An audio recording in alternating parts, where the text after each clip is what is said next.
All right. Today I'm going to be talking with Johnnie Christmas about his new original graphic novel that can be found on ComiXology. It's called Crema, and it's a coffee, ghost, and romance story. And when I saw the press release for it, I thought I like coffee, I like comic books, ghosts are cool, and so Mhm. I figured I'd give it a read, and I found it to be very interesting. So Johnnie was nice enough to come and talk to us, and he is a New York Times bestseller. He has worked on for Image Comic Sci-Fi such as Tartarus, and he's the co-creator of Angel Catbird.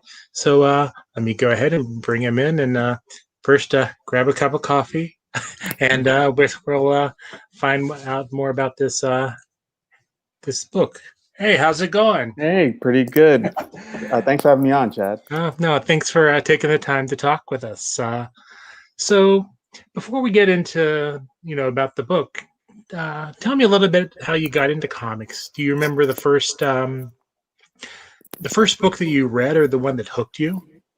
The first one that hooked me into wanting to be a cartoonist or in comics at all was, I believe it was X-Men 276.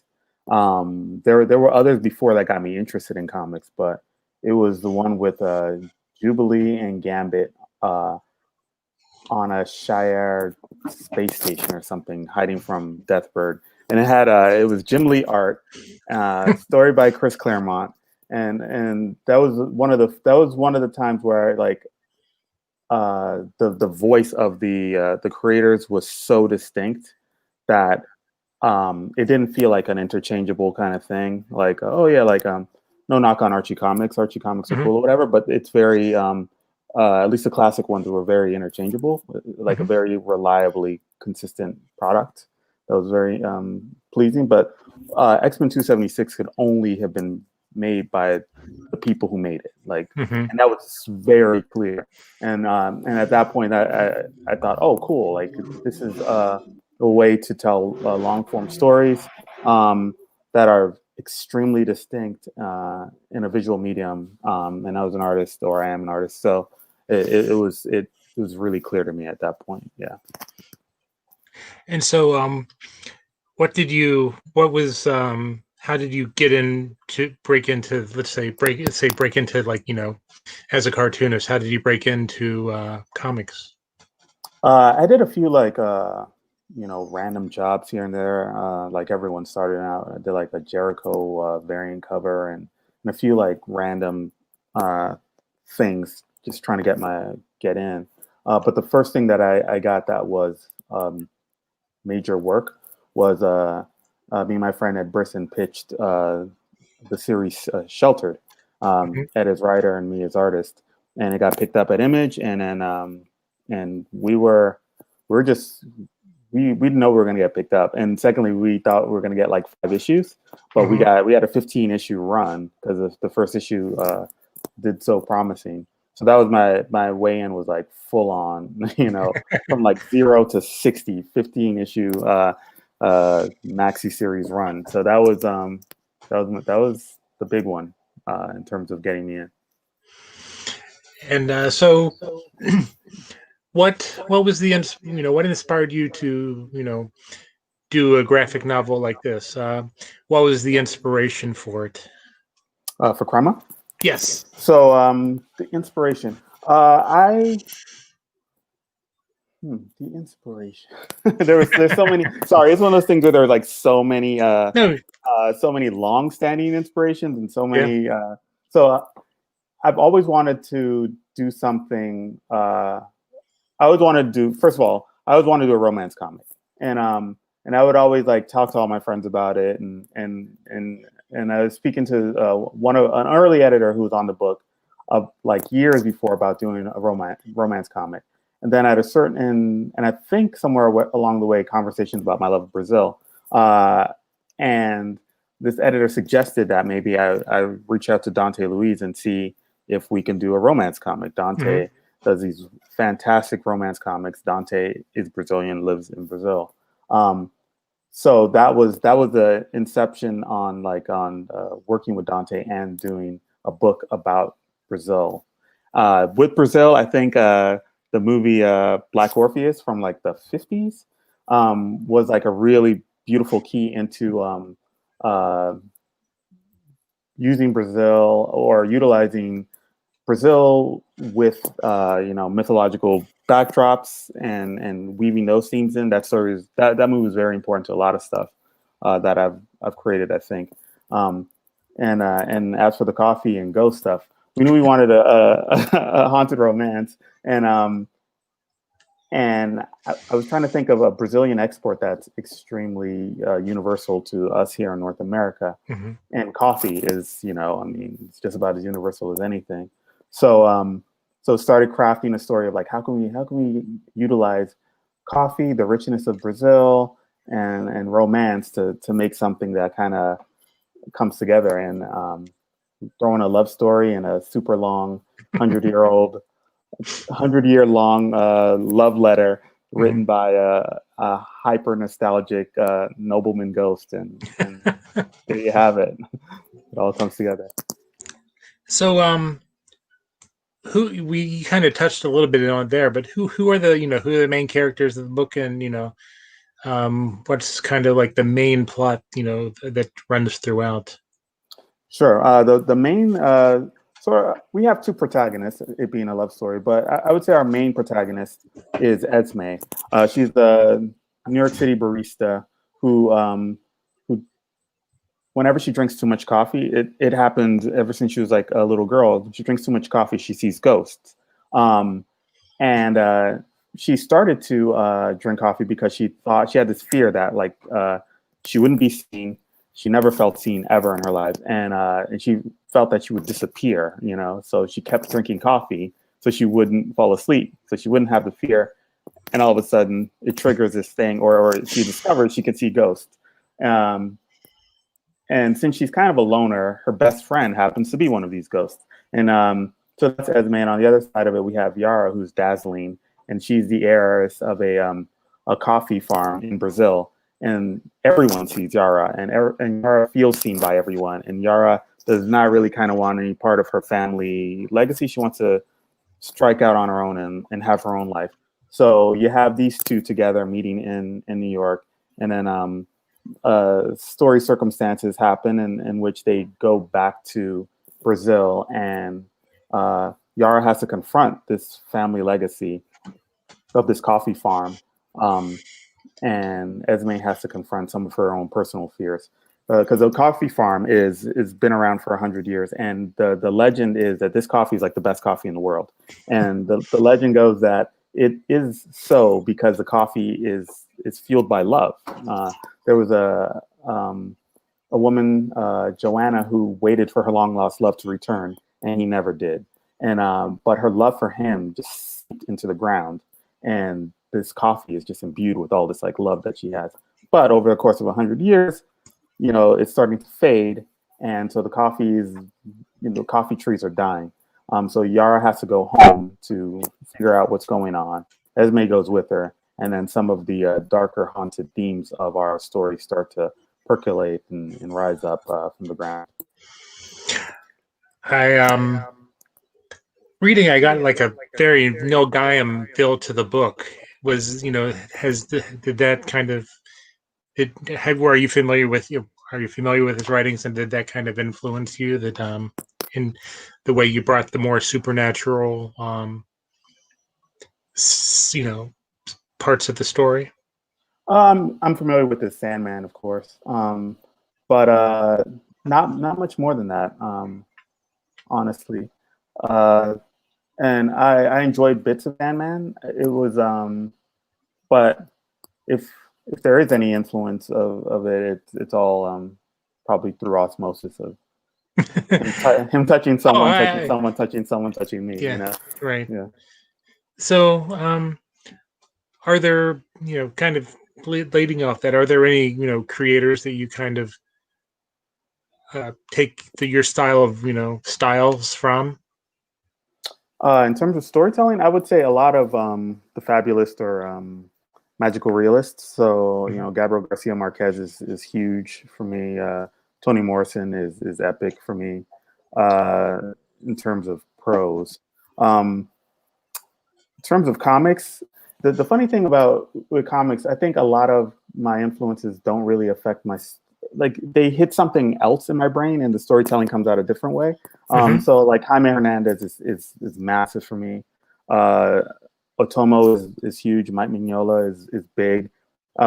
Folks like that are really huge. And I don't know if they like. I think they all like turn tiny little keys, different keys in my brain Yeah. that are little parts of the whole. But I don't have too many one-to-ones in Right. comics. More of my I would say I feel closer to your Salman Rushdie's and Gabriel Garcia Marquez's and Toni Okay. Morrison's than anyone in comics in terms of storytelling.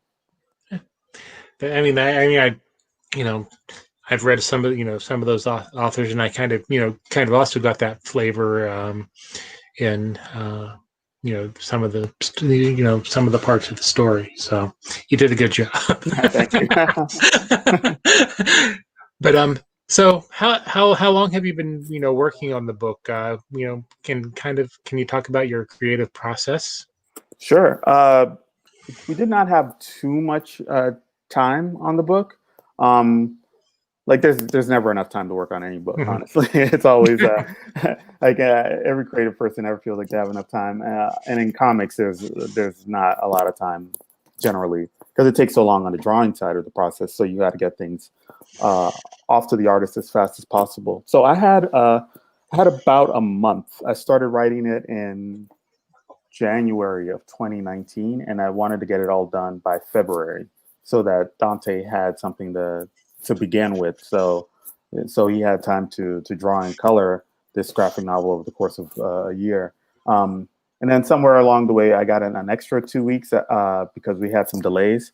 So I got Hmm. an extra 2 weeks to go in and spiff it up a little bit.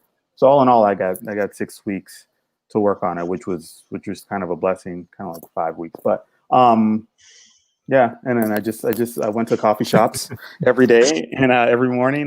There's a couple great ones here in Vancouver. There's this place Kafka's down on Great Northern Way, and I would go down there and I drink a bunch of coffee. And there's this place, Paper Crane, and just pick up some chatter in the cafe and get some Hmm. coffee. And there's nothing like a cafe like bright and early in the morning because you got people coming in for traffic going into work. You got people who are like working on screenplays. You got all these different people sort of congregating, Yeah.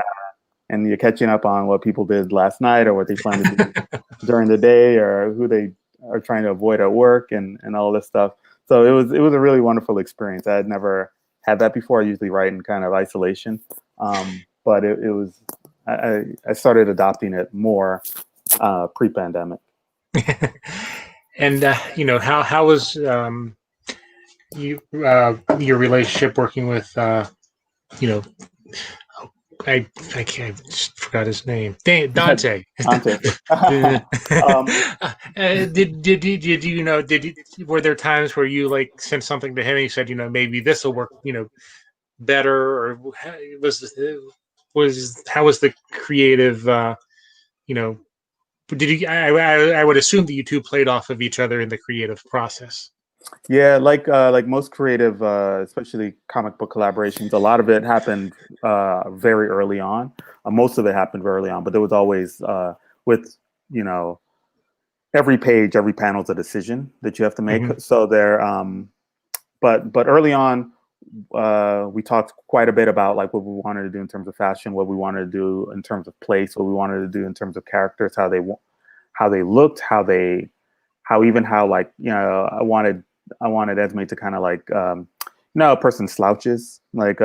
and like especially you'll see this a lot with tall guys, enormously tall guys, like they you kind of slouch to not seem as tall when you're around people who aren't as tall, or uh, this sort of thing happens. So we wanted Esme, she isn't tall, but we wanted her to kind of stoop. We wanted we even talked about the comics has no smell, but we wanted like Mad Tomas to have a smell, you know, like to smell like animal hides and like scented oils, and just kind of have all these conversations where we're just like throw all this stuff up into the air and see what lands on the page. So we had lots of those conversations. And then once we got into the, then I went off, started writing, kicked it over to him. He got to work. And then as he was producing, there were like little tweaks and notes from me, but for the most part, we try to honor that space that we created in terms of like of what the world was going to be, and then leave it to the other person to interpret their end of it, and have a bit of freedom.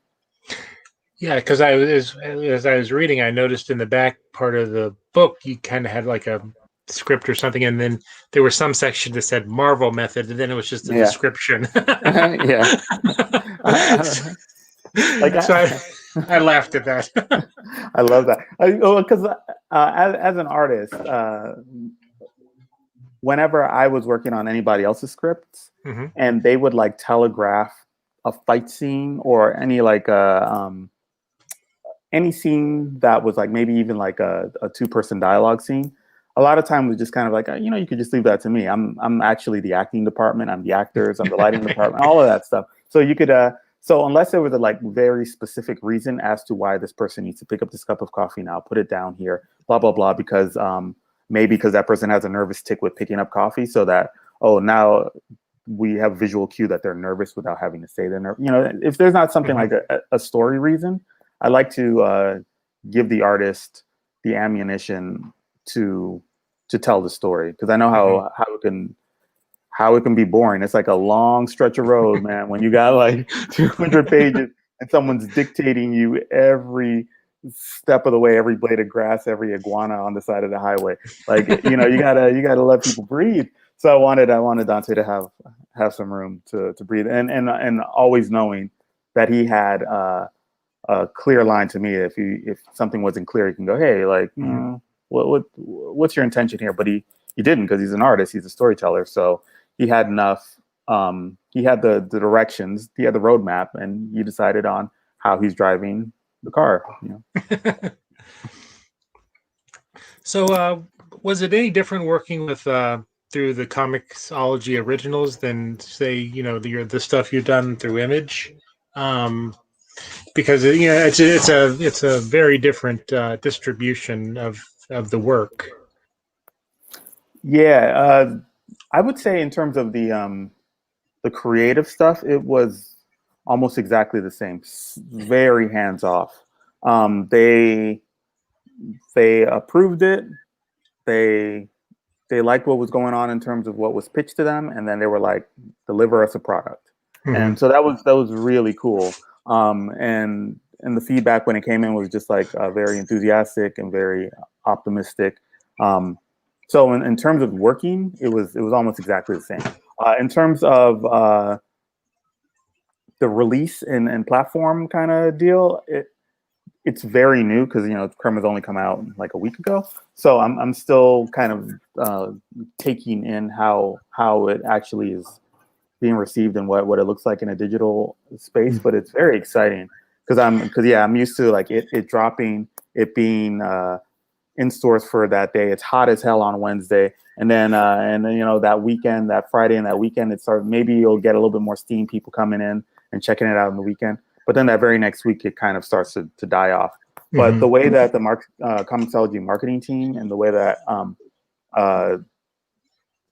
even the way how press is being you know, kind of like right now we're having this interview. The book came out a week ago, and we're still rolling out new information with new people, and having, you know, wonderful folks like yourself who are taking time to work with you know, who are interested and want to talk about the book.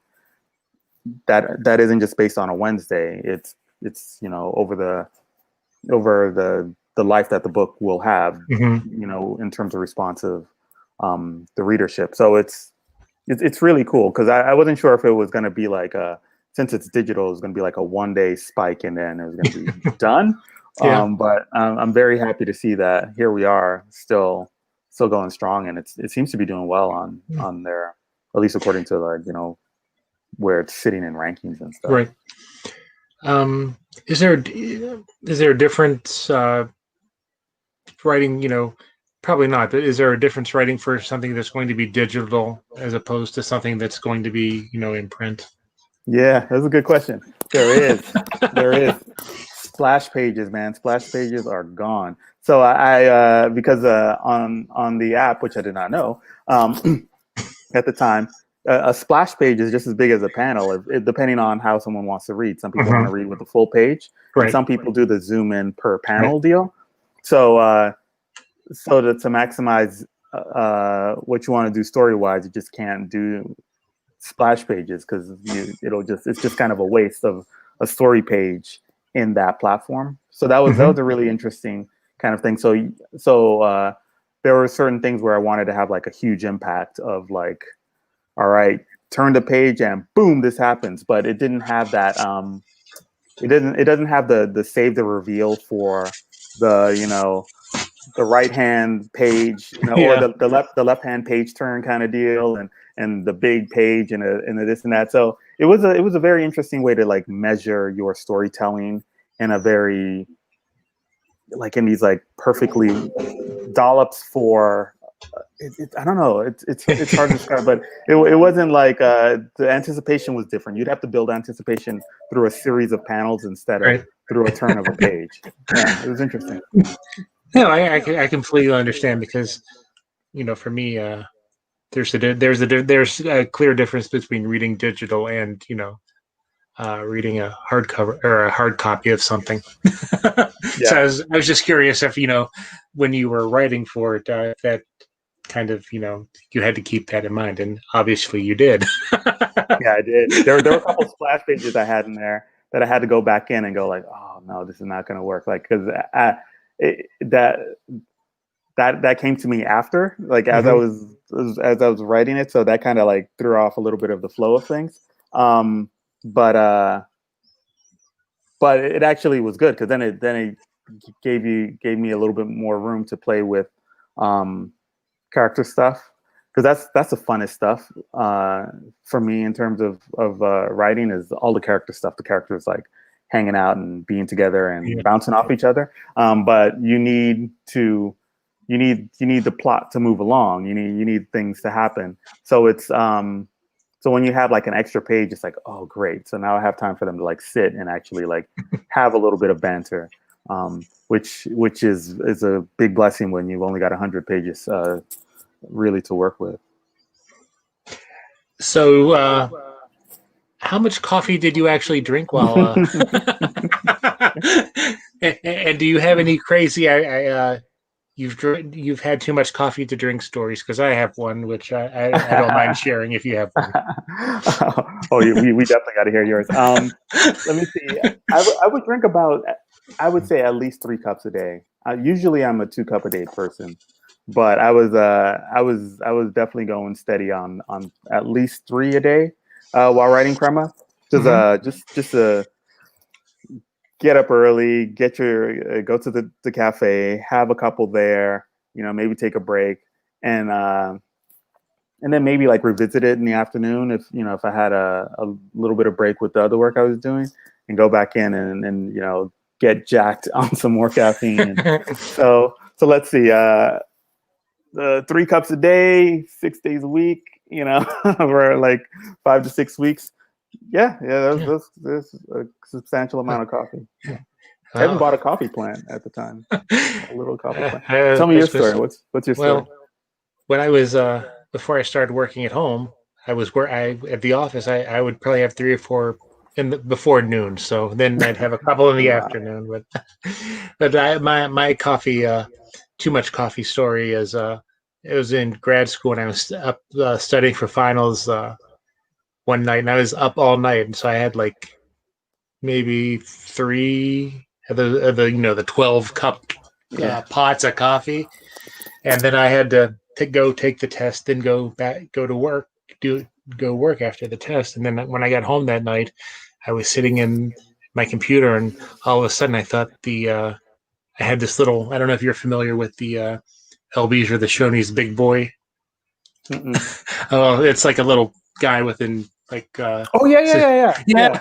I had a little bank, little plastic bank, and he was sitting on the shelf, and I'm sitting there at the computer going, he's looking at me.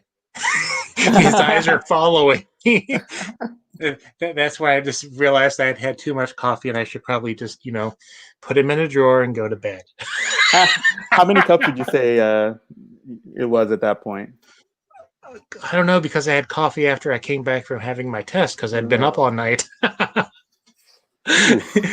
So a lot of coffee. So when I saw this was also about ghosts and coffee, I was like, hey, do I have a story?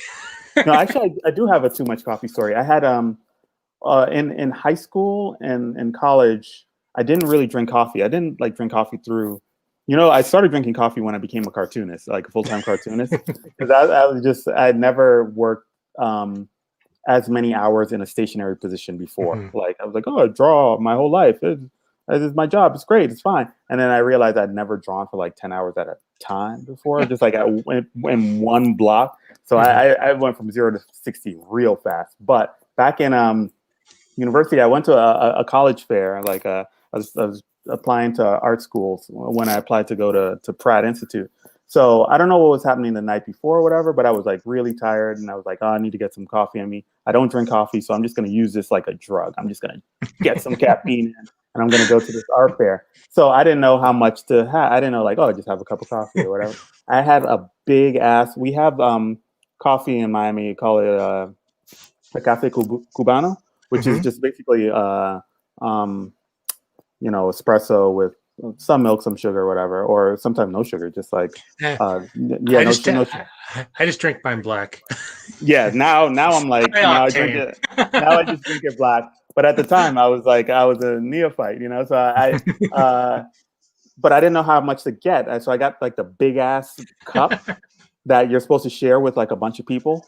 And I didn't know. I just got a big ass cup and I drank this shit down, like sugar and espresso and like good Miami caffeine goodness. And I went to this art fair and I remember vibrating, just like sitting there trying to talk to these folks about like my ambitions as an artist and how I can I want to come to their school or whatever. And my eyes were bloodshot and I was vibrating. And they probably just thought, oh yeah, he's just an artist on drugs or something. But little they know the drug was caffeine and not something more scintillating. All legal. So. All legal. Yeah, all legal and super uncomfortable. I didn't have any breakfast either. It was a mess. And I got into art school, so I don't know what that says about the education system. So. Yeah. Is there anything else you'd like to mention about the book that maybe I didn't ask you about or we didn't cover? Let's see. No, not really. I mean, like, what? Anything you want to talk about? It's I mean, it was made with a lot of love. It was made with a lot of care. It was my first romance by my lifelong dream of wanting to do a romance comic. Because here in North America, as you know, we don't have too many romance comics in the direct market kind of space. So it seemed like this really wonderful luxury to be able to like do one and do one right without having to have the usual tropes. Like it's a straight up horror romance, and to have the honor of working with a true romance artist on it also was just too much. So I'm really happy that we got to do it. I hope one day to get to do more in the future, but even if not, I'll treasure this that I got the chance to do a romance comic in 2020. So in the year that everybody's pulled apart, I'm doing my part to bring everybody together. So. Well, is there anything else that you have out that you'd like to mention or? Sure, I have a sci-fi comic that we've named Tartarus that we've been describing as Star Wars meets Breaking Bad, about the daughter of an intergalactic warlord who doesn't know she's the daughter of a warlord, and all hell breaks loose. She's on the run from her empire when they find out who her mom is, and she has to kind of decide whether she's gonna like go to her like ancestral home and take up the dark crown and fuck shit up. I'm sorry, again, I swear on this. Mess things up, be disruptive, or stay loyal to the empire that you know, in worlds of her birth. So it's this fun story, art by this wonderful artist Jack T. Cole, and yeah, so that's over at Image Comics, where issue 4 just came out this week, and we're going steady. Things are going pretty well with it. All right. Well, if that's it, then I'll just say that people can, if they're interested, they can check out Crema out on ComiXology, and I think it's also on. They can get it on the Kindle too, I believe. They can. Yep. Yep. Amazon Prime. Anywhere else that you can think of, or? No, yeah, with Amazon Prime, another thing that's to keep in mind, it's free with your Prime membership. So if you got Prime, you can go read Crema for free. And yeah, Amazon, ComiXology, Kindle store, we're there. And do you have any social media outlets that you'd like to? I'm on pardon me. I'm on Instagram at Johnnie with an IE, XMAS, Johnnie Xmas on Instagram. On Twitter at J_XMAS. Yes, that is an underscore. Don't ask me why. I had no plans on ever using Twitter. It's like, oh, a new service, I should sign up for it or whatever. Yeah. And then now here I am. I got underscore. And I'm on Facebook as well. Okay. Yeah. Well, I'll definitely include the links to everything in the show notes, and I would like to thank you for taking the time to talk this evening. And if you ever want to come back and have anything else you'd like to talk about, then you're more than welcome. Awesome. Thanks so much, Chad. Thanks for having me and all right. Talking about our sweet little romance. All right. Well, stay safe and stay healthy. You too, man. Thank you. Catch you later. All right. Bye.